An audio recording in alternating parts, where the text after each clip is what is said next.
You're watching News Central Television. This is News Now. Let's take a look at the top stories for this hour. Army Chief urges Nigerians to support military efforts in fighting insecurity. Labour gives state governments December 1 deadline for implementation of new minimum wage. Somaliland prepares for November 13 presidential election. Stay here to get the details shortly. I'm Joe Hanson. News Central now. This hour begins with security matters, where the acting chief of Army Staff, Lieutenant General Olufemi Oluyede, has urged Nigerians to support the military's fight against insecurity during his first operational visit to Sokoto, headquarters of the 8th Division. Oluyede highlighted the importance of community collaboration and appealed for timely information sharing, especially amid the rise of new threats, including the terror group Lukarawa. His visit included decisions and discussions with senior officers and assessments of troop readiness in the Tangaza local government area. He also encouraged soldiers to maintain their efforts in securing Nigeria and emphasized that while security challenges are inevitable, the nation's response to them is crucial for stability and peace. A tragic attack has struck Kebbi State as the armed group known as Lukarawa terror group reportedly killed 15 people and rustled over 100 cattle in Mira, Oji local government area. The assault occurred as residents were preparing for Jumat prayers, with the group exploiting this vulnerable moment. Local leader Alhaji Bashir Isa Mira, known as Yariman Mira, reported that community members pursued the attackers into the bush, resulting in a gunfire exchange. 2 of the attackers were killed, but 15 residents tragically lost their lives. Governor Nasser Idris expressed deep concern over the incident and ordered military reinforcement to contain the situation. The deputy governor and emir of Argungu visited the affected area, assuring residents of strengthened security measures to prevent further attacks by the Lukarawa group. The Arawa Consultative Forum has raised urgent alarms about a new terrorist group known as Lukarawa, which has become active in Kebbi and Sokoto states. The group is believed to have formed in Niger Republic amidst recent turmoil there, with Nigeria's defense headquarters confirming its presence in the northwest region. The ACF has called for immediate, decisive action to prevent Lukarawa from establishing a foothold, warning against a delayed response as experienced with previous insurgencies. On Friday, the group launched an attack on Mira town in Kebbi State, killing 15 people and stealing over 100 cattle. The ACF urged security agencies to strengthen intelligence efforts and collaborate with community leaders in counter-terrorism measures. They also stressed the need to revitalize cross-border task forces to secure the region effectively. Let's move on now to our next story and tell you that, meanwhile, the Nigerian Air Force, by the way, has confirmed that several terrorists were killed in separate air operations in Kebbi and Zamfara states. The Air Force also reported the destruction of strongholds belonging to notorious bandit warlords. In a statement on Sunday, NAF spokesperson Olushola Akimboyewa said the hideout of terrorist kingpin Ado Aliero was among those targeted, adding that many of Aliero's fighters were killed during the operations. Akimboyewa added that the strikes were launched in response to verified intelligence on increased terrorist activity in the regions. To Labour matters now, the Nigeria Labour Congress has set a December 1, 2024 deadline for state governments to implement the new 70,000 naira minimum wage, warning of indefinite strikes for non-compliance.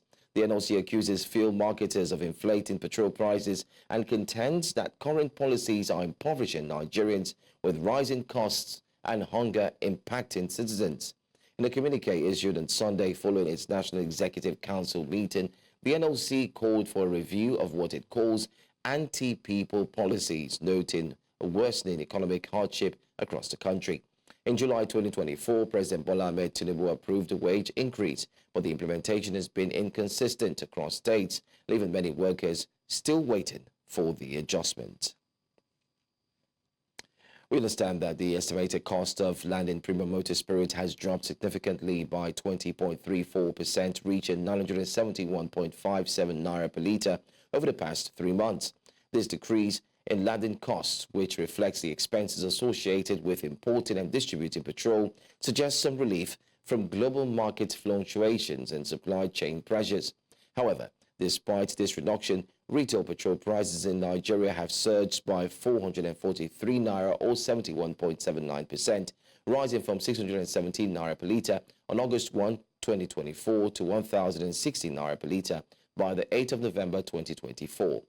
Data from the Major Energy Marketers Association shows that in August, oil marketers imported petrol at 1,219 naira per litre, with Brent crude at $80.72 per barrel and an exchange rate of 1,611 naira to the dollar, selling it at 617 naira per litre. In an open letter, the Socio-Economic Rights and Accountability Project SERAP has called on President Bola Ahmed Tinubu to restrain Nigeria's 36 governors and the FCT Minister Hanson from undermining judicial independence by gifting cars and houses to judges. SERAP argues that such gifts compromise judicial impartiality and threaten the constitutional balance of powers. The letter, signed by SERAP Deputy Director Kolawole Oluwadare, urges Tinubu to engage Attorney General Lateef Fagbemi to challenge these practices in court. SERAP stresses the need for improved judicial funding to ensure independence and avoid undue executive influence. The organization warns of potential legal action if the government does not address this issue within 7 days, underscoring the importance of safeguarding judicial integrity and maintaining public confidence in the rule of law. Well, to explore this further, I'm being joined by legal practitioner and public affairs analyst Towo Osurewoja. Thank you so much for being here all the way from the United Kingdom. Without further ado, let's go straight into it. How do gifts from executive branch to judges, such as cars, houses specifically, impact judicial independence and the public's perception of the judiciary? Good morning, and thank you for having me here. Well, there is a popular saying that the gift of man maketh way for him. You are there. If someone decides to be giving you something, to some extent, we are all human. It affects our emotions, and at the same time affect our decision around that particular person. And it's worrisome when you look at it, when it's coming from one arm of the government to another arm of the government, which believe to be a conservative, who are held to be a conservative pattern, different from the liberal pattern of life. If you look at the reverse code of conduct for judicial officers, you discover that, to my personal opinion, and in my view, I think that is absolutely wrong. And I also think that calling on the president is creating dictatorship, because that means we are resting the whole of an institution in the hand of one person. What I believe and what I think that the SERAP ought to have done is either, since the Nigerian Bar Association, who is the watchdog of the Temple of Justice, is asleep, what I believe SERAP ought to do is not to call on the president, because the president is different and distinct from the judicial arm of government. Is for them to go straight to court and invoke the provision of the Constitution, because I see no reason for such gifts coming, or for such projects be executed by the executive arm and handed over to the judiciary. Anyway, what are the potential legal and constitutional challenges that SERAP's requests might encounter if it proceeds to court? There's no constitutional restriction as to SERAP we are because the law states it clear. This is public interest litigation. I'll tell you for free that if you look at the provision of the Constitution, if you look at the third schedule of the Constitution, section 20 talks about the powers. Section 20 of the third schedule of the Constitution of the Federal Republic of Nigeria, 1999, as amended, talks about the power of the National Judicial Council.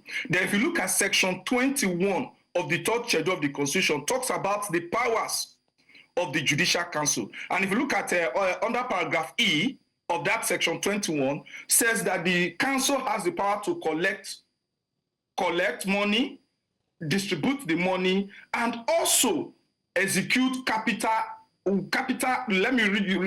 expenditure and recurrent expenditure of the judiciary. And when you look at that particular provision of the law, when you talk about judicial officers, if you look at Section 6 of the Constitution, you discover that judicial officers are officers of judges of court of record, superior record. So if you see what the law is saying and what is happening now, you discover that it is actually in breach of the Constitution. Then when you come down to the state, the National Judicial Council also have power by virtue of Section 21, so paragraph H of the third schedule to also do same. So now the question is, if that money has been allocated to the judiciary, why will governors, why will Minister of the FCT or any other person be giving out building houses for judges, buying cars for them, when those things ought to be under the capital expenditure of the National Judicial Council? So SERAP has no legal hiccup if they go to court to challenge our proceedings. And I believe that if we have independent judiciary, if the judiciary is independent, those officers or people involved in such kind of activities ought to be sanctioned. It's never heard of. I've never heard of it. And I think this is one of the warning Honorable Justice Nikki Toby of the Supreme Court warned earlier, though it's late, but I think he foresaw what is going on. And when he told judges to identify that there is a professional distinct between a judge and politicians, and they should be careful not to fall into that distinct, because when you collect gifts for someone, you find it difficult to give judgment against that particular person. Well said. But how feasible is SERAP's recommendation for increased funding for the judiciary, and what would this mean for judicial autonomy in Nigeria? Recently, we do note that the federal government had reviewed the salary cap, especially for the judiciary. Can you shed more light on what this means, especially looking at the fact that we're talking about this current situation now? During the time of Buhari, they've given, particularly the federal courts, they've given them judicial autonomy, financial and every other thing, the autonomy financially. And also with the increase of salary scale, you could still see the outcome of judgment coming up. Because some of us were worried that, well, then when I was in Kano, most of our complaints were on the lower court, the court of inferior record, which is the magistrate court. And one of the excuses that was given is that because their pay were low. But surprisingly now, the moment their salary were increased, that is where we now begin to see questionable or something, orders and conflicting orders coming from court of coordinate jurisdiction. So you'll be asking yourself what is going on. So you also realize that it's not about the salary increment, but it's about the person behind the marks of the judges. So is one thing is for them to give them the needed salary. The other thing is the integrity and the process appointing judges or appointing people who become judges that sit over the affairs or that represent God on earth here. So it's the process altogether.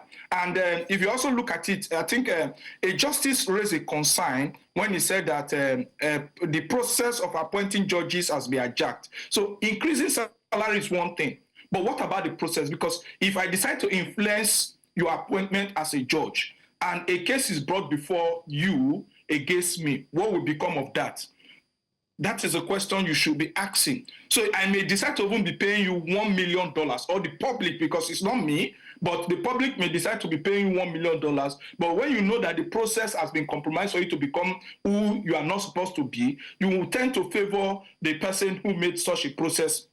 So SERAP has a lot to do, and I believe I want to commend them because this ought to be the job of the Nigerian Bar Association. But since one is asleep, then SERAP on their own taking it up, they should follow it to the latter. Let's see, because one thing is the world is watching. The other communities are watching to see the outcome of every actions when it comes to the credibility of our judicial officers. Thank you so much, Mr. Towa, for joining us all the way from the United Kingdom. Thank you for sharing your thoughts with us here on News Now. You're welcome.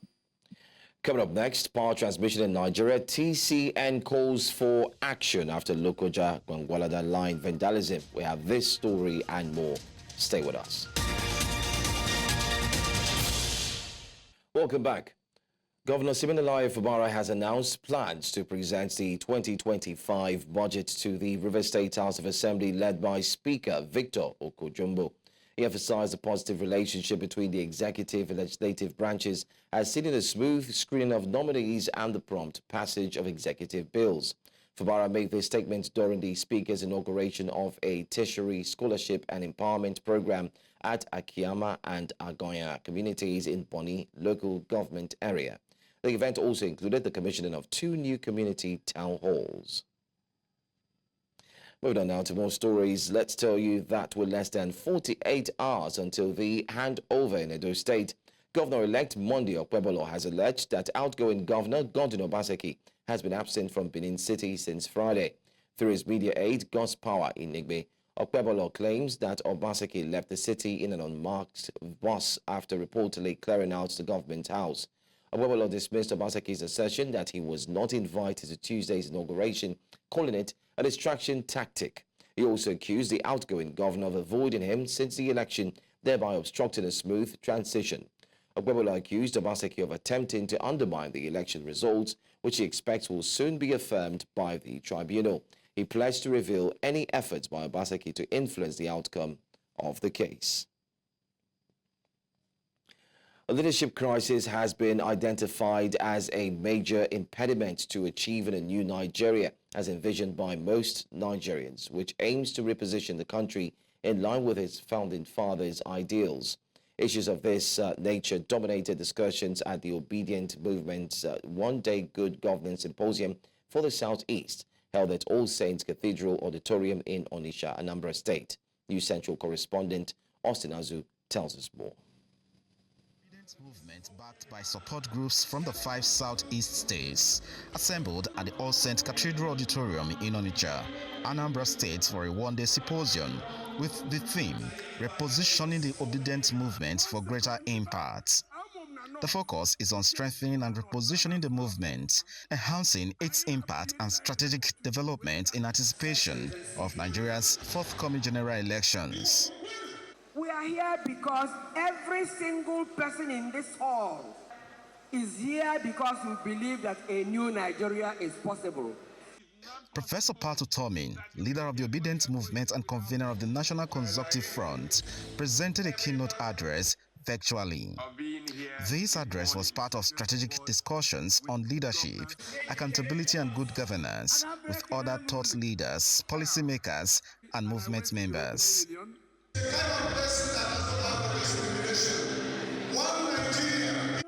The national coordinator of the Obedient Movement globally, Tanko Yanusa, urged proponents of good governance in Nigeria, particularly those of Igbo descent, to remain steadfast in their support to facilitate Mr. Peter Obi's presidential aspirations for a stronger Nigeria.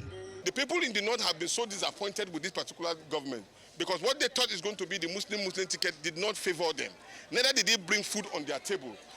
Others who spoke emphasized that Nigerians have acknowledged their misguided choice in previous presidential election, urging unity among all Nigerians across ethnic and religious lines to prepare the country towards becoming a production-based economy. Well, I came here specifically to come and tell the Southeasterners that they have one more chance to legitimize what happened in 2023, that Peter Obi will be able to produce the obedient governor of Anambra State. That's the only way we can authenticate the claim that we want 2023 election. And I also stressed on the need for synergy among the aspirants. The entire country will decide that enough of this nonsense, enough of that nonsense. So it is important that we build resilience in what we do. And then of course, as we move into issues about governance and politics, we must make sure we get it right across board. How do we make sure the right people are there through the right process? Not a scenario where INEC puts somebody in office or judicial puts somebody in office. People must put somebody in office and the people must hold that person accountable. And that's the rule of law. As Nigerians seek the next presidential candidates to address the current challenges facing Nigeria, strengthening and supporting all relevant institutions is crucial for building a new Nigeria with all stakeholders and mechanisms. In Onitsha for News Central, I'm Austin Azu. 4 Nigerians have recently achieved notable electoral victories in the United States and Australia. Dr. Oye Olewa was re-elected as the shadow representative for Washington, D.C. Chiaka Barry won a seat in Australia's Gunnedah district under the Liberal Party. Shegu Adeyina retained his role as state representative for Georgia's District 110.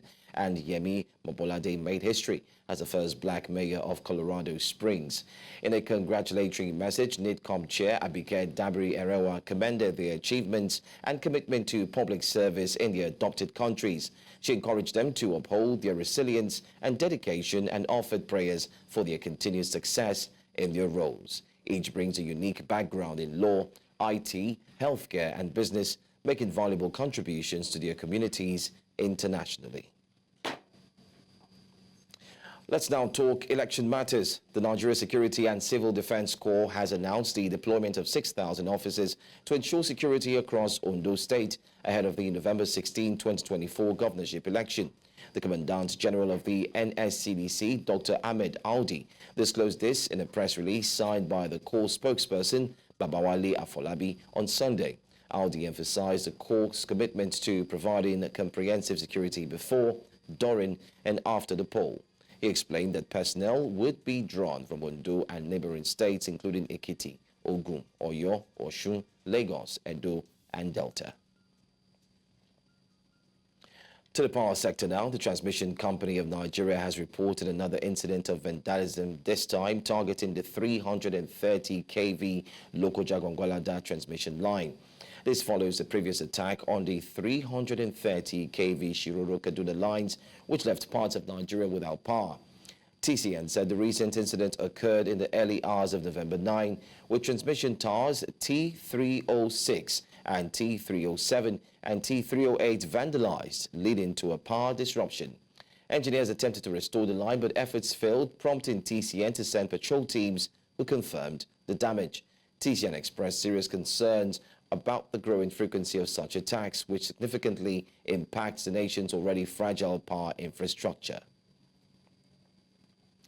The Minister of Federal Capital Territory, Nyesom Wike, has vowed to continue the demolition of shanties that pose a major threat to the security of the federal capital.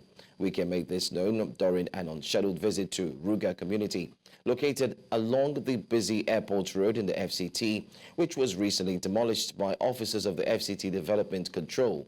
While engaging with members of the community, he promised to look into their complaints and set up a committee that will interface with those whose property were demolished, but warned against the erection of illegal structures at the location. You see, it's so painful. When we are doing this work, we are not against anybody. It's for the interest of everybody, the members of the public. But people who come out to say, oh, that poor people who are looking for their livings, nobody wants them to have a place. It's not correct. Security is key. We will not, because you want to find food, and the other people will not be secured. It's our responsibility. It's the responsibility of government to make sure that people are protected while you are looking for whatever you want to look for in order to live your life. So be assured that we will continue with the demolition of shanties that pose security threats to FCT Abuja. Governor of Lagos State, Babajide Sanwo-Olu, on Saturday recognized the Chief Justice of the Federation, Justice Kudirat Kekereekun, for achievements and contributions to the Nigerian judiciary. Governor Sanwo-Olu had hosted a special dinner at the Lagos House Marina to honor the newly appointed Chief Justice of Nigeria, Justice Kudirat Kekereekun. During the dinner, former Chief Justice of Nigeria, Justice Olukayode Ariwoola, praised Justice Kekereekun, describing her as a fine lady and a jurist to the core. The event brought together prominent figures from the legal community, government officials, and others to celebrate the new CJN. Your tenure as Chief Justice will be marked by a sharp intellect, deep of insight, and unwavering commitment to the spirit of the law, for which you built a long life reputation. At a time when Nigeria faces many challenges, your leadership of the judiciary is a stirring force and a comforting presence, one that will bring renewed strength to the pursuit of justice, equity, and fairness. There is total unanimity amongst us in Nigeria that the appointment of our new Amazon is well deserved. It's an appointment that was defined by merit, not by any extraneous matter, consideration. And I know that whoever will become a judge, not even to talk of Chief Justice of Nigeria, must be able to show integrity, learning, fairness, firmness, and courage. My noble Lord, the Honorable, the Chief Justice of Nigeria, these are some of the commodities that I know that you parade in more than sufficient quantities. Since 1914, we have had 23 Chief Justices. My Lord Kekereekun is the 23rd. And she's the second female Chief Justice ever of these 23. There are wonderful women in Nigeria, but this is the second wonderful female judicial officer that we can be proud of. In fact, it's in our time now that we have several women judicial officers. We call them our men in skirt. I am reminded of the enduring spirit of our great state and its profound influence in my life and career. I extend my heartfelt gratitude to His Excellency Governor Babajide Sanwo-Olu for hosting this reception and for recognizing the journey I have been privileged to take in the service of our nation's judiciary. It is a call to lead, to inspire, and to champion the integrity of our judiciary at a time when public trust in institutions is more critical than ever. I am committed to upholding the high standards of our judiciary, promoting judicial independence, and fostering an environment where the rule of law. The National Drug Law Enforcement Agency has arrested 6 drug lords from Adamawa, Anambra, and Lagos states, as well as Cameroon, and demolished 2 significant cross-border drug trafficking syndicates. According to a statement released on Sunday by the NDLEA spokesperson Femi Babafemi, the group had been under the agency's surveillance for several months as they were major suppliers of drugs to terrorist groups operating in Nigeria and Cameroon.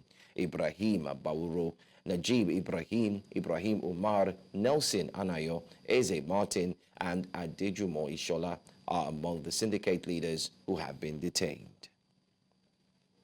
In an effort to combat the growing menace of drug abuse in Nigeria, stakeholders have called for mass public enlightenment campaigns aimed at reaching young citizens from an early age. This was made during a sensitization and awareness campaign on the dangers of hard drugs and substance abuse held at the government secondary school in Wuse in Nigeria's federal capital territory, Abuja.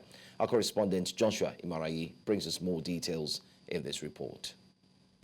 A 2018 survey by the Nigerian Drug Law Enforcement Agency revealed that around 14.3 million Nigerians are affected by drug abuse, with most abusers aged between 15 and 64 years.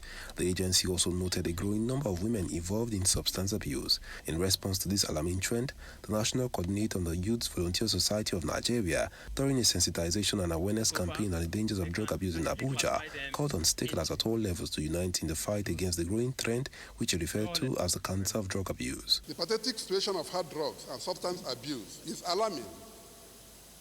This is the main reason we came out to intervene by educating our children and vulnerable youth on effects of hard drugs and substance abuse. We want to use this medium to appeal to public-spirited individuals, corporate organizations, NGOs, government at all levels to assist in taking this sensitization and awareness to urban and rural areas of Nigeria. They also called on young citizens to avoid environments that could lead to substance misuse. Avoid places where drugs are used. Where they normally say drug, you stay away from it. Please, do not test drug and do not experiment on drug. Whenever you see people abusing drug, it's either you report to teachers, report to your guidance, or law enforcement. The best way to avoid the effect of drug abuse is to avoid drug at all. do whatever you can do within your means to avoid taking drugs. Please. I'm talking to you as your friend. As highlighted in the campaign, experts here say that it is crucial for individuals, communities and stakeholders to work together to tackle the menace of drug abuse. In Abuja for News Central, I am Joshua Imarayi. Coming up next, Somaliland prepares for November 13 presidential election. We'll bring you details of this story and more right after this break.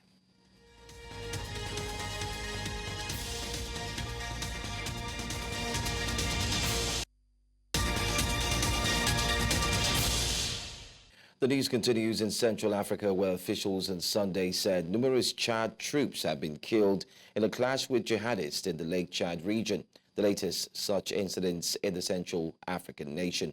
The clash is the latest since late October, when an attack by Boko Haram jihadists on a Chadian military base killed at least 40 people. In response, the army launched an operation against the militants.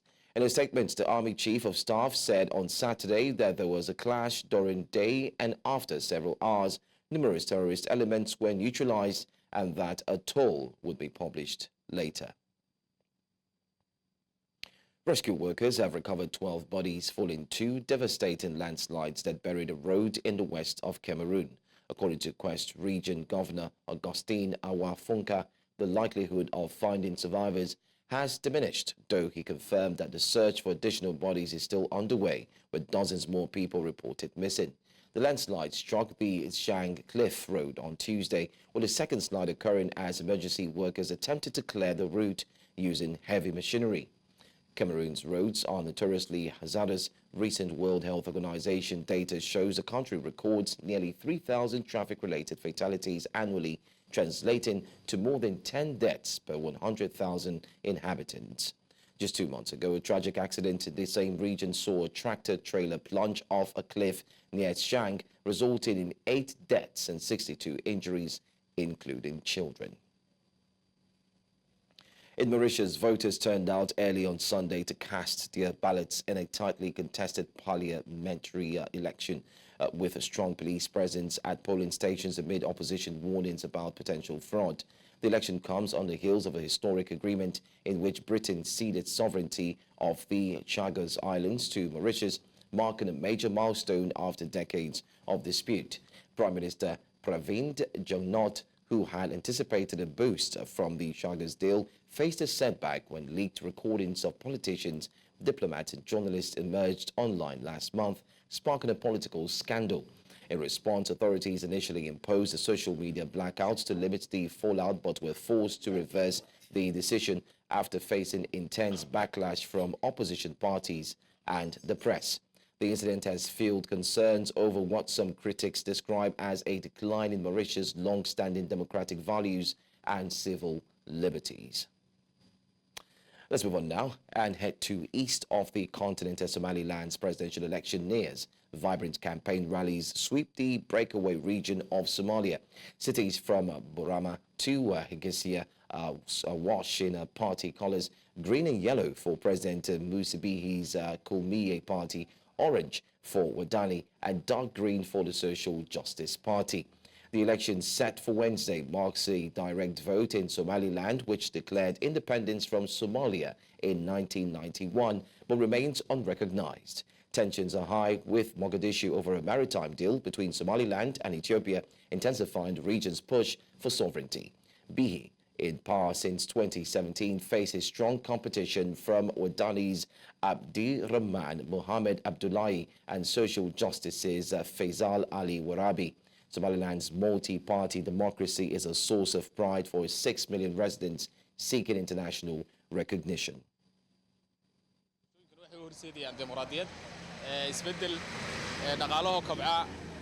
siyaasadda waddankoo degta ammaankoo hagaaga intaaba way horseedaysaa doorashada soo socota. waxaan doonaynaa oon u diyaar garownay 10 November doorashada insha Allah taala ilaahayna waxaan ka rajaynaynaa in maalintaas wax dhinac kasta ku qanco ay ka soo baxaan. waddankaygu waa waddan dimuqraadiyadaha ee 5 madaxweyne ayaan soo bedelay kii shanaad baan imika bedelnaa insha Allah taala waxaan rajaynaynaa wax fiican inay ka soo baxaan. Yes, we are sending a message to the international community to give recognition. Somaliland is a full functioning government. It has political parties. It has currencies. It's different from Somalia. It has stability. It has everything that government needs, all the elements of the state, so that international community should support Somaliland. They should look Somaliland because Somaliland is a stable country. It's a democratic country. There is no much visible difference between ideologically speaking, the two main political parties, but there are differences between the personalities of the contenders. And that's very important here in Somaliland. So one is often portrayed as a strong militaristic man, and the other as a soft diplomatic guy. It is issue of economy also, issue of peace, issue of social cohesion and solidarity of Somaliland people. The opposition think that they are in a better position to unite the people of Somaliland. The president's argument is that no, I am the better position to defend the country because I'm a military man and Somaliland is at war. So the two main contenders, the ruling party and the other, Still ahead here on News Now, thousands sick as Pakistani smog reaches record levels. We have this story and more. Stay with us.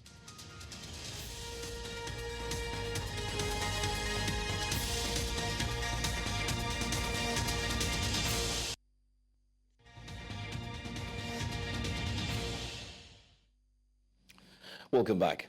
The hazardous mix of crop burning, high emissions and cold weather has shrouded Lahore and Punjab province in dense, acrid smog, escalating a worsening environmental crisis.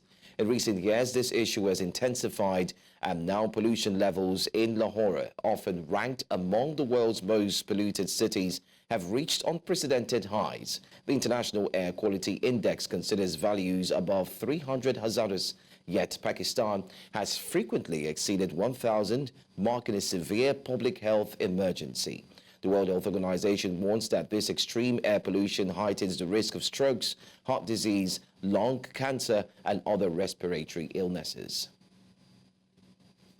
And you can't step outside, you can't take the kids anywhere, you can't even open your doors and windows because then the smoke comes in and it's terrible.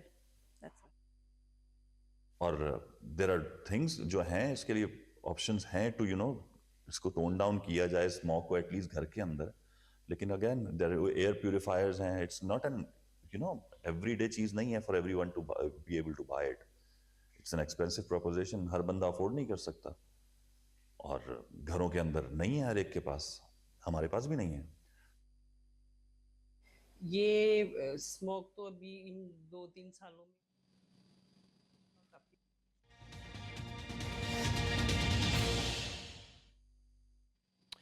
Nigeria's state debt surged to 11.47 trillion naira by June 2024, a 14.57% rise from 10.01 trillion naira at the end of 2023, driven by increased external debt and the naira's devaluation.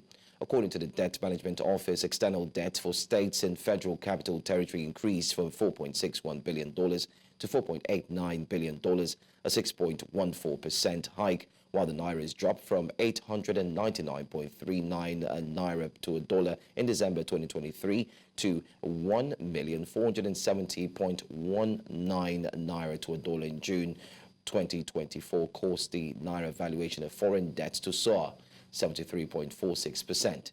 Domestic debt, however, declined by 27.12% from 5.86 trillion naira to 4.27 trillion naira, although recent 200 billion naira upstick suggests state debt remains on an upward trend.